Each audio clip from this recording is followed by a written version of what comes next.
Hello everyone guys, आज के इस वीडियो लेक्चर में हम बात करेंगे वर्टिब्रेटा के बारे में। पहले मैं एक छोटी सी चीज़ क्लियर कर दूं, वर्टिब्रेटा कोई फाइलम नहीं है, ये एक सब फाइलम है। क्या है? वर्टिब्रेटा इसे सब फाइलम। ये किसका सब फाइलम है? ये कोरडाटा का सब फाइलम है। किसका सब फाइलम है? कोरडाटा का सब फाइलम है। गाइज आई थिंक आपको ये चीज़ क्लियर हो गई होगी। गाइज इसकी कुछ कैरेक्टरिस्टिक दे रखी है, वो हमें लर्न होनी चाहिए। देखिए, they contain a true vertebral column plus internal skeleton. इनके पास एक रीढ़ की हड्डी होती है, वास्तविक रीढ़ की हड्डी होती है, सच्ची रीढ़ की हड्डी होती है कि इनके अंदर वर्टिब्रेटा के ऑर्गेनिज्म के अंदर, और इनके अंदर एक इंटरनल स्केलेटन होता है। इंटरनल मतलब अंदरूनी ढांचा इनके अंदर देखने को मिलता है। किसके अंदर? वर्टिब्रेटा के अंदर। गाइज जो ये इंटरनल स्केलेटन है और ये ट्रू वर्टिब्रल जो कॉलम है, इसकी वजह से क्या होता है, मसल्स के लिए अटैचमेंट की जगह मिल जाती है। मतलब मसल्स जो है वहाँ पर आकर अटैच हो सकती हैं अच्छी तरह से, और वो अपना वर्क ठीक से कर पाएंगी। देखिए गाइज, यहाँ पर लिखा भी हुआ है, it allows the attachment of the muscles differently. ये अलग तरीके से उन मसल्स को अटैच कर लेता है, जोड़ लेता है अपने साथ, मतलब पेशियों को अपने साथ जोड़ लेता है। किसकी वजह से जुड़ रही है ये जुड़ रही है ट्रू वर्टिब्रल कॉलम, यानी कि इस रीढ़ की हड्डी जो है इसकी वजह से, और इंटरनल स्केलेटन की वजह से, अंदरूनी ढांचे की वजह से जो पेशियां हैं, जो मांसपेशियां हैं, जो मसल्स हैं, वो जुड़ पा रही हैं अलग तरह से। इसकी वजह से क्या होगा, जो मूवमेंट होता है शरीर के अंदर, जो मूवमेंट होता है वो पॉसिबल है अच्छी तरह से। ठीक है गाइज, और इनके अंदर जो नोटोकॉर्ड देखने को मिलती है वो एडवांस लेवल की नोटोकॉर्ड है। एक बात आपको ये पता होनी चाहिए। और जो नोटोकॉर्ड होती है वो क्या होती है, मैंने प्रीवियस लेक्चर में बताया था। नोटोकॉर्ड क्या होती है? डाइजेस्टिव ट्रैक्ट यानी कि गट और नर्वस टिश्यू के बीच में प्रेजेंट होती है, उन दोनों को सेपरेट करने का काम करती है। आई थिंक आपको ये चीज़ समझ आ गई होगी। इनकी कुछ 5 कैरेक्टरिस्टिक है। कितनी? 5। ये आपको लर्न होनी चाहिए। देखिए गाइस, वर्टिब्रेटा के अंदर क्या क्या है, इनके पास नोटोकॉर्ड होगी, एक एडवांस लेवल की नोटोकॉर्ड होगी, अच्छी वाली नोटोकॉर्ड होगी। ये आपको पता होना चाहिए। इनकी नोटोकॉर्ड प्रोटोकॉर्डेटा से ज़्यादा अच्छी होगी, एडवांस होगी। उसके बाद they have dorsal nerve cord. क्या होगा? Dorsal nerve cord. डोर्सल हिस्सा मैंने आपको बताया था क्या होता है। ह्यूमंस में ये पीठ वाला हिस्सा होता है, इसको डोर्सल बोलते हैं। ठीक है गाइज, तो जो नर्व कॉर्ड है ये क्या होगा, डोर्सल जो नर्व कॉर्ड है उसमें क्या देखने को मिलता है कि ये क्या करता है, स्पाइन और ब्रेन की जो नर्व्स होती है उनका निर्माण करता है एक तरह से।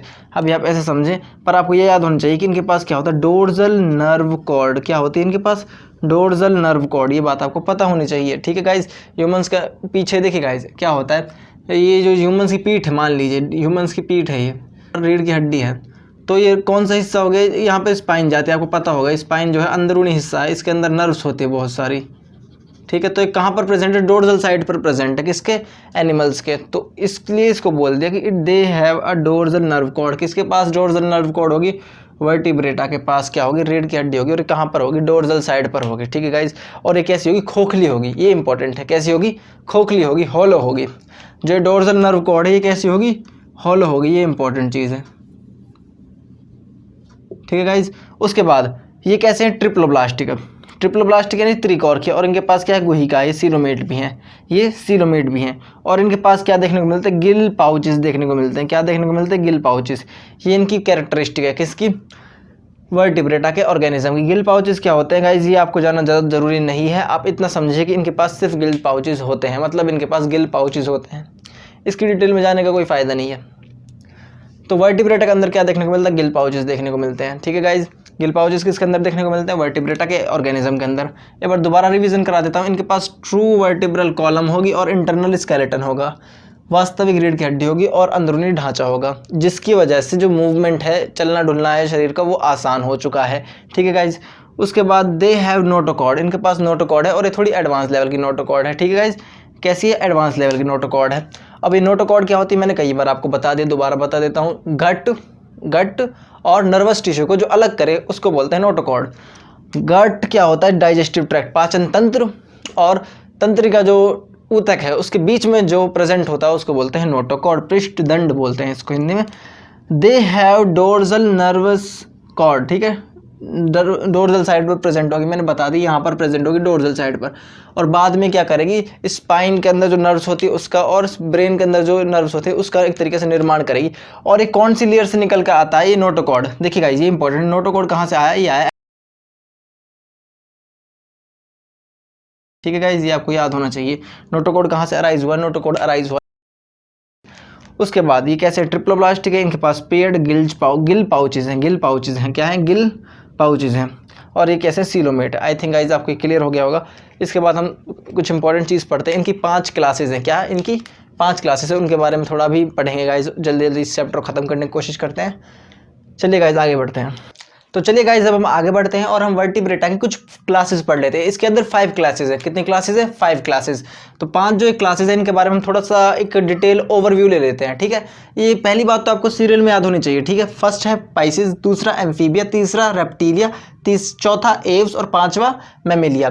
गाइज दोबारा देखिए, पहला पाइसिस, दूसरा एम्फीबिया, तीसरा रेप्टिलिया, चौथा एव्स और 5th मैमेलिया। अब इनके अंदर क्या है? पाइसिस के अंदर क्या आता है? इनके अंदर मेनली फिशेज आती है। आपसे क्वेश्चन में पूछ सकता है कि fishes are included in which class. Fishes कहाँ पर देखी जाती हैं, किस क्लास में देखी जाती है? आपको आंसर देना पाइसिस, ठीक है गाइज। और ये कहाँ पर रहती है? वाटर में रहती है। तो बात बिल्कुल सिंपल है। उसके बाद आपसे पूछा जा सकता है कि एम्फीबियन जो है वो एम्फीबिया क्यों कहलाते हैं? देखिए गाइस, एम्फीबिया ये इसलिए कहलाते हैं, ये रहते तो ज़मीन पर हैं लेकिन इन्हें वाटर चाहिए होता है अपने रिप्रोडक्शन के लिए, ठीक है गाइस। एम्फीबियन क्यों कहलाते हैं? एम्फीबियन इसलिए कहलाते हैं क्योंकि ये ऐसे ऑर्गेनिज्म थे जो वाटर से कहाँ पर आए थे? ज़मीन पर आए थे, लेकिन अभी भी ये वाटर पर ही निर्भर थे, पानी पर ही निर्भर थे। क्यों निर्भर थे? क्योंकि इन्हें अपनी रिप्रोडक्शन जो थी, इनका जो एग जो रिलीज़ होता है, एग्स वगैरह रिलीज़ होते हैं, लार्ज अमाउंट में रिलीज़ करते हैं लाइक फ्रॉग वगैरह, तो ये वाटर में रिलीज़ करते हैं। बिना वाटर के इनका रिप्रोडक्शन जो है वो पॉसिबल नहीं है। तो इनको वाटर की ज़रूरत होती है, किसके लिए? रिप्रोडक्शन के लिए। तो रिप्रोडक्शन के लिए जब वाटर की ज़रूरत है तो इनको बोल दिया एम्फीबिया, ठीक है। एम्फीबिया के अंदर आने वाले ऑर्गेनिज्म को बोलते हैं एम्फीबियन। इसके अंदर मेनली क्या मिलेगा? फ्रॉग मिलेगा, टॉड मिलेगा, सेलेमेंट मिलेगा और 2-4 चीज़ें और मिलेंगी। मेनली फ्रॉग्स मिलते हैं इसके अंदर, ठीक है गाइज। उसके बाद रेप्टिलिया के अंदर क्या मिलेंगे? रेप्टाइल्स मिलेंगे जो रेंग कर चलते हैं। और इसके अंदर गाइज जो रेप्टिलिया जो है इसके अंदर रेप्टाइल्स आते हैं। और इसके अंदर जो सबसे ज़्यादा मेन क्वेश्चन बनता है वो बनता है क्रोकोडाइल के हर्ट को लेकर। क्रोकोडाइल का जो हर्ट होता है वो कितने चैम्बर्ड होता है?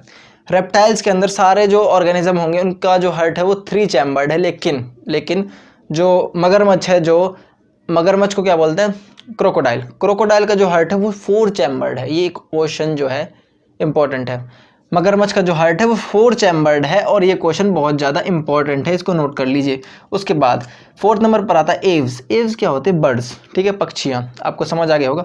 और पक्षियों की खास बात क्या होती है? ज़्यादातर उड़ सकते हैं ये, ठीक है, ज़्यादातर उड़ सकते हैं। और जो इनकी लिम्स होती हैं, लिम्स मतलब कि जैसे हमारे ह्यूमन से, मान लीजिए अगर मुझे कोई पक्षी बनाए, किसी ह्यूमन को हम कोई पक्षी बनाना चाहते हैं, हम किसी ह्यूमन को पक्षी बनाना चाहते हैं तो क्या चाहिए होगा?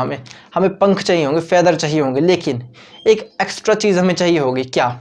एनर्जी। बहुत ज़्यादा एनर्जी चाहिए होगी। मैंने यहाँ पर पंख लगा लिए, मान लीजिए बहुत ज़्यादा पंख लगा लीजिए, बायोलॉजिकली किसी टेक्नोलॉजी की हेल्प से मेरे यहाँ पर पंख लगा दिए, बहुत सारे फेदर लगा दिए, लेकिन मैं अब भी नहीं उड़ पाऊँगा क्योंकि इसको जो ये एक्शन है, जो उड़ने का एक्शन है, इसके लिए बहुत ज़्यादा एनर्जी चाहिए। और वो एनर्जी प्रोवाइड कौन कराता है? वो कराता है माइटोकॉन्ड्रिया। कौन कराता है? माइटोकॉन्ड्रिया। तो जो ये बर्ड्स होते हैं, इनके जो लिम्ब्स होते हैं, जिधर से उड़ते हैं, उनके अंदर बहुत ज़्यादा माइटोकॉन्ड्रिया देखने को मिलते हैं। ये मैंने एडिशनल चीज़ आपको बता दी।